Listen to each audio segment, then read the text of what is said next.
20th Century Biographies. Martin Luther King, Jr. His Peaceful Protest Change a Nation by Anne Scraff.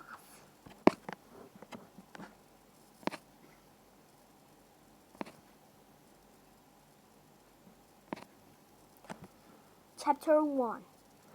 By the 1950s, African Americans who lived in the South were segregated in many ways. They had to ride in the back of buses and sit in the rear of theaters.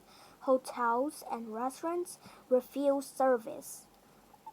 African Americans of Montgomery, Alabama boycotted their segregated bus system. A young minister, Reeve Martin Luther King, Jr., led them. King led a peaceful struggle for civil rights. He endured beatings and imprisonment, but he insisted on non-violence. King's success in making all of America a more just society. Martin Luther King, Jr.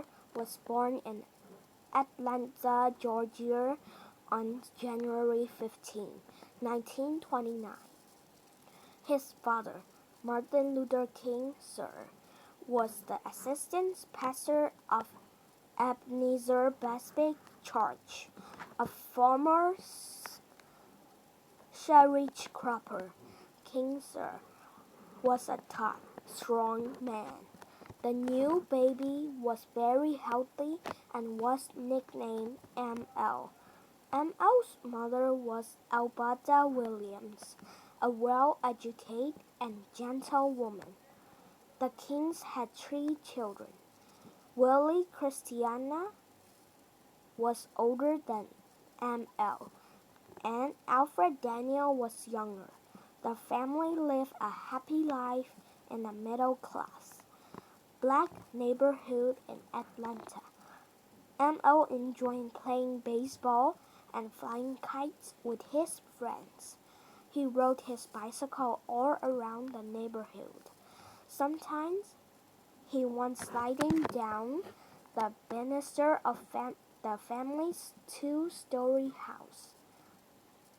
M.L.'s grandmother on his mother's side, Grandma Williams, was very close to M.L. She told the children stories and always supported them when they had problems. When M.L. was a small boy, he was riding in the automobile with his father. Then, something happened that he never forgot. A white police officer pulled the car over for going through a stop sign. The police officer came to the window. He called M.L.'s father, "Boy," even enough he was a grown man. M.L.'s father told the officer to treat him with the respect he deserved. M.L. was very proud of his father for standing up to the white officer. By the age of 5, M.L. had a wonderful memory. He could recite long passages from the Bible. At 6, M.L. began singing in church groups. Everybody loved the little boy with the strong, emotional voice. M.L.'s best friend during his early childhood was a white boy. The boy's father owned a nearby store. The 2 boys played every day until the day it was time for them to start school. M.L. went to an all-black school. His friend went to an all-white school, but M.L. hoped he and his friend could stay play together after school. Sadly, his friend told him their friendship was over because he was white and M.L. was African American. In the South, it was all right for very young children of different race to play together. But When they reached school age, they were not supposed to be friends anymore. M.O. began to notice segregations more as he grew older. Black people could not use the parks or eat inside a restaurant. When M.O. went to a shoe store, he was told to try on shoes in the black. Sometimes M.O. was disobedient, and his father whipped him. When this happened, Grandma Williams would cry. This touched M.O.'s heart. He knew how much she loved him because she could not stand to see him punished. When M.O. was 12, his beloved grandmother died. He sobbed as if his heart would break. She was his best friend in the world. M.O.'s parents told him Grandma Williams was in heaven now. Someday, they would all see her again. After Grandma died, the King family moved. M.O. was becoming a teenager. He was growing more rebellious. He continued to get whipping. Chapter 2. As a teenager, Martin Luther King Jr. enjoyed wrestling, playing the piano, and listening to opera. Young Martin was a student at Booker T. Washington High School. He loved to read. Martin liked to eat too, especially fried chicken. Martin loved his father, but he wanted to get away from him too. His father was a very strong person. Martin felt like he was standing in his shadow. When Martin was in the 11th grade, he entered a speech contest. He won a prize and was very proud.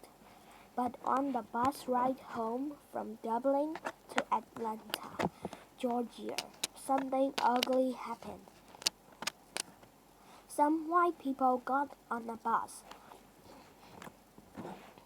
The driver told Martin and the other black students to get up and give their seats to the newcomers.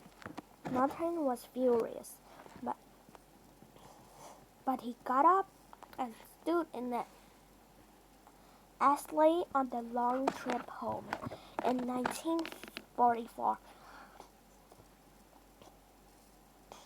15 years old, Martin was accepted to Atlanta's Morehouse College. The college also got him a summer job on a Connecticut tobacco farm.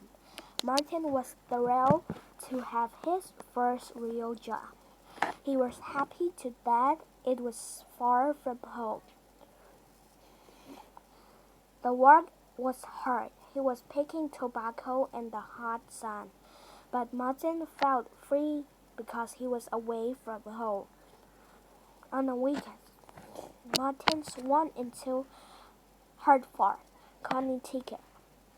There he saw movies and ate at dinners.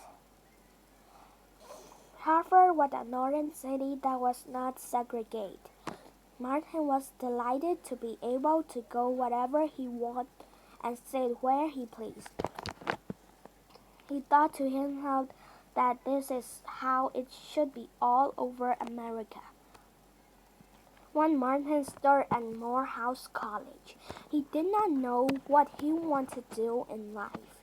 He did not want to follow in his father's footsteps and be a minister. He thought he might be a doctor or a lawyer. While going to college, Martin lived at home. He joined the Glee Club and played football. But he soon found out that the college had very high standards. He had gone all his life to all-black elementary and high school. Unfortunately, he was not well educated. Throughout the South, At the time, education at black school was poor. There were fewer books and lower standards. Martin had to study very hard to catch up, but he did. After attending Morehouse College for a while, Martin was surprised to find out he liked his religion classes.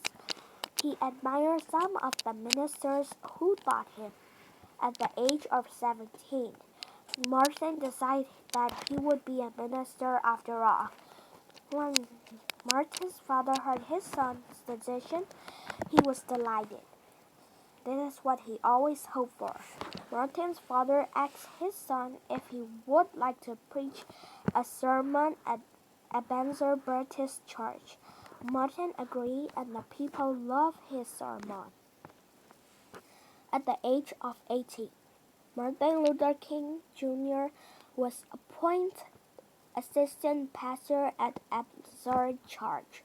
Crowds of people came every Sunday to hear the young man with the strong voice preach from the heart. Martin was still in college. During the summer, he worked as a laborer on the railroad. At 19, in 1948, Martin graduated from Morehouse College. He then went to Crozza Theological Seminary in Pennsylvania to get his divinity degree. Martin was one of 6 African American students at Crozza. While studying Crozza, Martin Luther King Jr. began studying the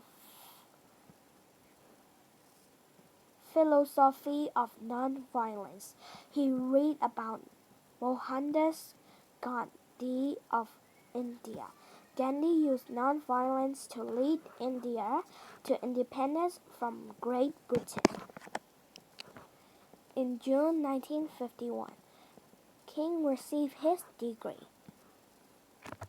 He was 22 years old. After that, he was invited to attend Boston University in Massachusetts on a scholarship. He fit in well in Boston. He found many friends and a special young woman who was destined to be his wife. Martin Luther King Jr. met Coretta Scott while attending school in Boston. They later married.